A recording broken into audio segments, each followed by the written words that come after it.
Welcome back. A superseding indictment filed against President Trump in his Mar-a-Lago classified documents case. Special counsel Jack Smith bringing down 3 more charges, alleging that the former president and a hotel manager tried to delete surveillance video at the Florida property. 56-year-old Carlos de Oliveira will appear in court Monday. He faces charges of lying to investigators about moving boxes stored at Mar-a-Lago. President Trump giving a statement to Fox News Digital, quote, "It's election interference at the highest level. The charges are ridiculous. This is prosecutorial misconduct used at a level never seen before. Our country is suffering from DOJ abuse," says President Trump. Joining me right now is former FBI Assistant Director Agent and attorney Chris Swecker. Chris, great to see you again. Thanks very much for being here. What is your reaction to this latest charge out of the DOJ and special counsel?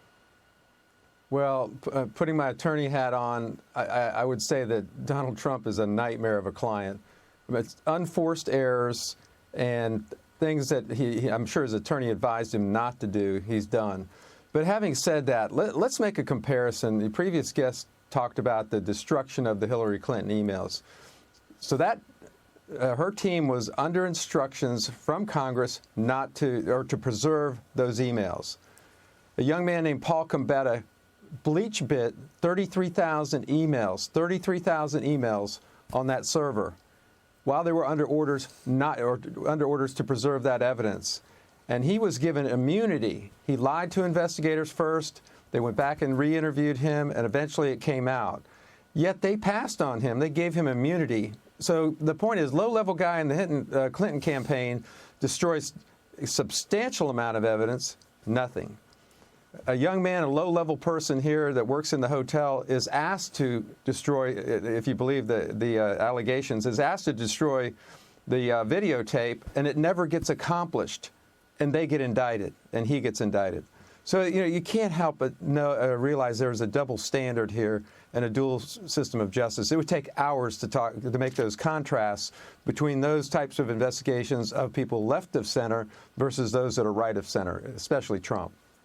How much of a threat is this to Donald Trump? Because I know that for the grand jury in Florida, there was much conversation about the jury potential and that it's going to be very difficult to get 12 jurors to agree to a conviction in Florida, but perhaps a different story in D.C.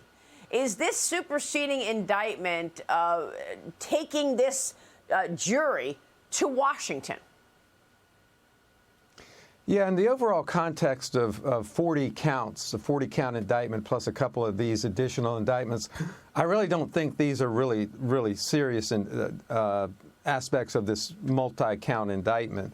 It's an attempt, or at least if you believe what they're saying, it's a conversation, and that's what they're indicting them for. So, in the overall context of the broader indictment, I don't think it's a big deal, but it just shows the scorched earth type of investigation that's conducted when it's someone like Trump or anyone else on the right side of the political spectrum.